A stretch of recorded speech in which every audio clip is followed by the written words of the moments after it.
unbox tayo mga kagamba. Ito 1.3 ito natangkal. So ayan no.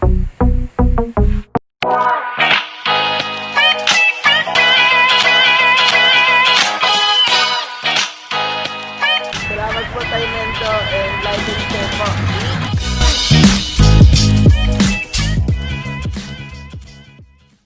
Kagamba o si Alex dito sa may Taytay.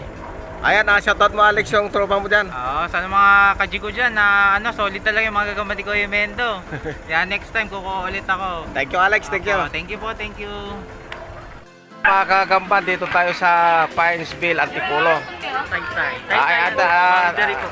Antipolo Taytay na to. Ayan si Rap. Ganda ng mga Ayan, gini ayan. tatay. So mga taga rito, bili na. Shoutout mo yung mga tropa mo. Mga tropa ko, nako. Wala po yung mga tropa ko rito. Eto, Puro kabataan meron siyang na tropa niya isa, nag-paypay. Oh, ayan, oh. Kuya ko po, Ayan, magtatato. so, ayun, kuha niya. Okay, thank you sa'yo, Ralph. Apo, thank you rin. Ayun, magandang araw ulit mga kagamba. Welcome back to my channel. At sa lahat ng mga subscriber ko at yung hindi pa subscriber dyan, pakipindot na rin mga kagamba yung subscribe dyan at yung bill niya, yung notification bill niya ng all para lagi kayong updated sa mga video kong i-upload. Ngayon mag-unbox tayo mga kagamba. Ito 1.3 ito natangkal. Ayan. 1.3. Pinroseso natin yan mga kagamba. Para magandang tignan at mas ma-quality siya mga kagamba. Yung may mga nagpo-post diyan mga kagamba na na bumili daw siya ng banusan pero tangkal daw yung dumating, mukhang tangkal.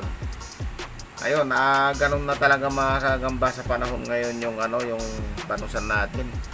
Paliit na ng paliit, gaya ng sinasabi ko sa inyo lagi. Pag ganitong panahon na napakunti ng gagamba, pamahal, paliit pa yung itsura, pero pataas ang presyo. Kung sa samon naman mga kagamba, napakataas din ang presyo, hirap inegosyo. Mamatayan ka lang ng isa, nako, laki na nangahabulin mo, samantalang 10 piso lang kita mo dyan o 5 piso, ma-dispatch lang mga kagamba. Shoutout muna tayo kay Shin Third Gonzaga, kay Arthur Dalom, Gagamchoy Kasakmal, Pocholo Espirito, King Kataman, Ryzen GPH, si John Patrick Pineda, Kim Emmanuel Bautista ng Valenzuela, si Jonski Siasiko, Lansikot, Islacada Piplax, Joyce Mio, Jeffrey Bosalya ng Tipas sa Pateros, Jasper Bautista, Nili Kyler Kili, Kayumanji, yung taga Amparo diyan sa may Valenzuela, yan ang channel niya Valenzuela sa may Caloocan, yan ang channel niya mga gamba, Kayumanji TV. Ebrio Valencia, Mutant Genetic Gladiator, Jasmine Prinyada, Prindayana, yan. Ronald Carpio ng Taytay Rizal, Prince Leonardo Garing, Christian Alexander Arabit, at si Rudy the Spidey. Yan mga kagamba, shout out sa inyong lahat mga kagamba. Ayun, pag-uusapan natin yung tungkol sa yung iba na gusto mag-reseller tapos hindi nila alam kung paano gagawin nila sa gagamba nila. Pagka mag-reseller ka mga kagamba, siguraduhin mo lang na tututukan mo yung tututukan mo yung pagtitinda at siguraduhin mo rin na uso pa doon sa lugar mo, kasi pag magre-reseller ka na hindi na uso, malulugi ka lang. Ngayon, ang ibibigay kong tip sa inyo, ito, tandaan nyo mabuti, pakinggan nyo mabuti ito. Pagka bagong uso mga kagamba doon sa isang lugar, kahit anong klaseng gagamba yan mabibinta. Maliit, yung malaki, kahit mga tangkal lang dyan o mga reject, mabibinta yan. Mapapansin nyo yan pagka palaos na doon sa isang lugar, namimili na sila, naghanap na sila ng malaki, kung ano-ano mga tinatanong mga kagamba. Pakitaan mo na siya ng mas malaki, abay maghahanap pa ng mas malaki, kasi ang unang sigwada mga kagamba, ito tandaan nyo ito ha, sa unang pauso talaga niyan, bata muna. Una mag-uuso sa bata. Tapos pagka naglaos na sa batas, unti-unti yung mga malalaki naman na yan, yung mga binata, binatilyo hanggang sa matatanda, mga sugarol na. Yan mga kagamba, yung mga mapili na kung maghanap ng gagamba. Akala mo kung bibili ng napakarami, pero isa lang ang bibilhin niya mga kagamba. Naku po, pagkatagal-tagal pumili. Yan. Kung ikaw mga kagamba, magninegosyo ng gagamba at magre-retail ka, tandaan mo, mas madaling kausap ang bata kaysa matanda. Dahil ang bata, pagturo niya, yun na yun. Ngayon, pagka medyo naghahanap na ng malalaki, yun na, malalaking tao na yun. Hindi na bata, yung naghahanap, tatay na, tatay.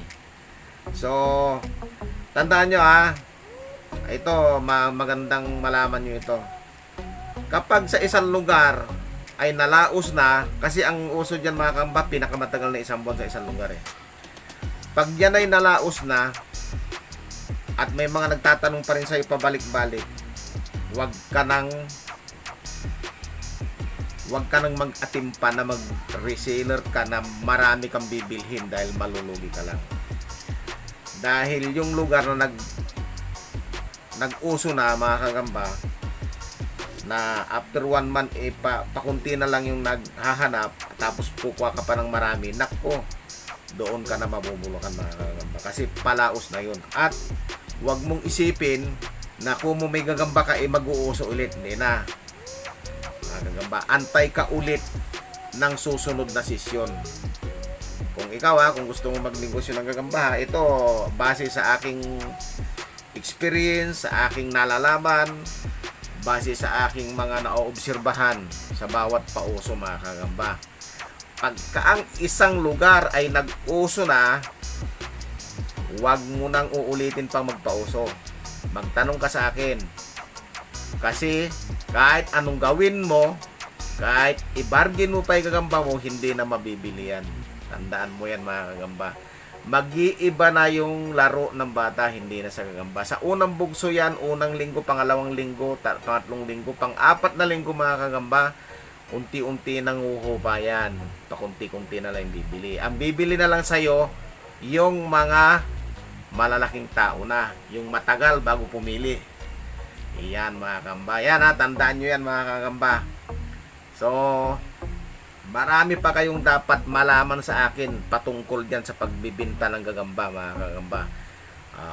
Abangan nyo lagi yung mga video ko, ililitsure ko sa inyo yan para hindi kayo malugi sa pagbibinta ng gagamba at papaano nyo gawing sariwa ulit ang gagamba nyo. Papaano nyo gawing maganda ulit yung gagamba nyo. Kagaya nitong unboxing ko na to ngayon, ipapakita ko sa inyo ito. Ito ay ang papayat nito kahapon. So ito mga kagamba, ipapakita ko sa inyo. Ayan ang papayat niyan kahapon, pero nung naiproseso ko, ayan na siya. Mapipintog na siya. Ayan,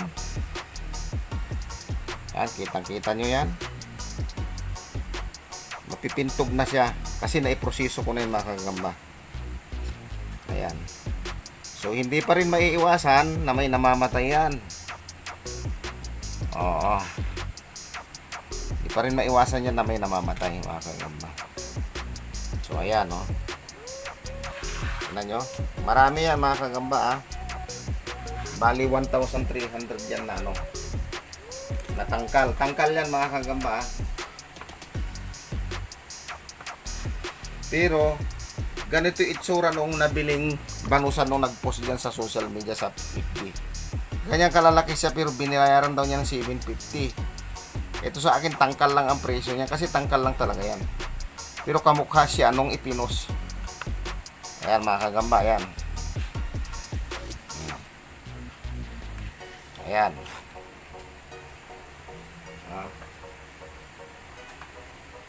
Ngayon ang tangkal natin mga kagamba. Pinoproseso natin yan. So mapipintog siya Tingnan nyo, naging sariwa siya ulit.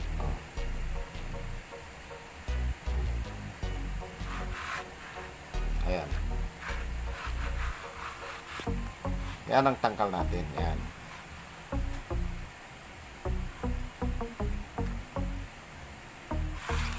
Yan. So, sana mga kagamba, marami na naman kayong napulot na pakinabang dito sa mga sinasabi ko mga kagamba.